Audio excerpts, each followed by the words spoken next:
Hello guys, annyeonghaseyo. This is Ryan in South Korea. So, nandito na tayo sa ating dorm guys. So, papakita ko kayo sa dorm ko. So, ito yung dorm natin. So, bali guys, tatlo kami dito. Yung kasama ko nandun pa nandyan pa sa Pilipinas. So, nauna akong dumating dito guys. So, bali ito yung dorm namin guys. Ayan. As dito siya namin.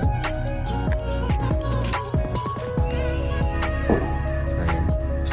Kompleto na din yan. May shower na. Ayan yung room namin. Tapos dito yung kitchen namin guys. So ayan, kabigan na rin yung gamit. May ref. So dito na sala na siya, balcony guys. So dito, bali nasa guys, nasa third floor ng building. Bali inaupahan lang to ng sasang namin. So ganito yung view dito guys. Ayan siya. Nasa third floor to naman. Ayan. Dito meron lang ding washing machine.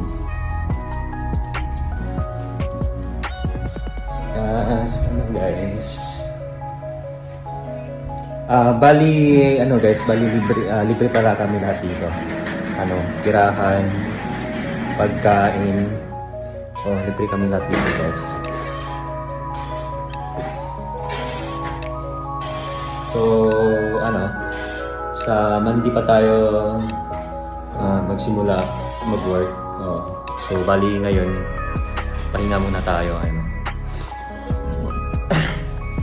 So parang kailan lang guys na nandyan pa ako sa Pilipinas na nag-take pa ng exam, nag-visa processing na medical.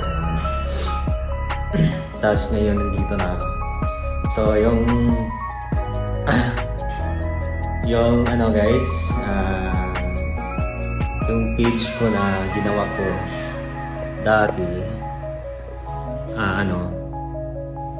kasi sinimulan ko tong page ko to guys nung pagkatapos ko naipasa yung exam.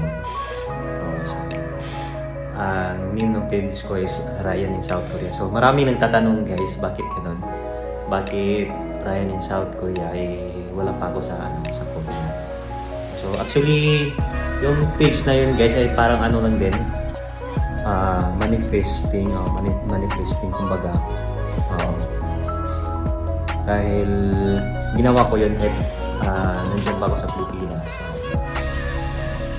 So manifesting lang guys. So naniniwala lang kasi ako na makakapunta talaga ako ng Korea.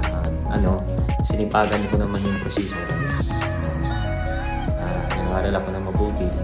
Kaya yun, naipasa ko yung exam. Naipasa ko yung skills test. Pumasa ako sa medical. Ano pa ba? Simula noon, na-hired agad ako.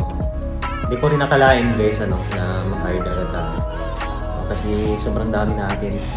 Sa buong Pilipinas, sobrang dami natin ng mga EPS aspirants na nandyan sa roster. So, hindi ko rin nakalain guys na ma-hired agad ako. So, yun talaga yung guys. Kasi palagi akong nagdadasal kay sa Panginoon na sana ibibigay naman yan yung hiling ko na makapunta ako dito sa South Korea. So ayun guys, na-hired ako ng December 24, araw ng Pasko yan. Ngayon February, nandito lang ako sa South Korea. So welcome in South Korea guys. Talagang yung sabi ng iba, yung page ko daw na Ryan in South Korea, nagkatotoo na talaga. So, yan yung guys, patunay na wala talagang imposible pagdating sa Panginoon. Basta magtiwala ka lang sa proseso, gawin mo yung proseso at galingan mo ang proseso guys. So ayun guys, maraming salamat sa lahat ng sumuporta sa akin simula umpisa. Simula nung naipasa ko yung exam,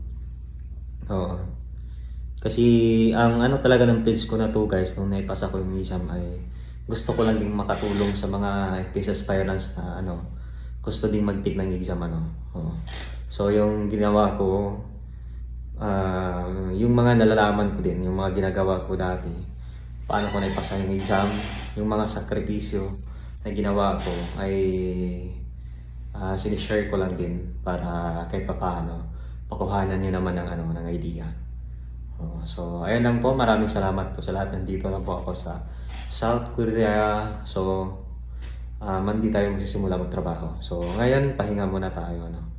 So, maraming salamat po sa lahat. Ingat po kayo dyan sa Pilipinas. At sa ating mga IPS aspirants, galingan nyo sa pag-aaral. Sa mga hindi pumasok sa registration, huwag mawala ng pag-asa. Huwag agasukuan yung pangarap natin guys, kasi kung pangarap natin yan, talagang gagawin natin ang lahat upang makamit yan. So, ayun lang. Yan yung higay sa'yo.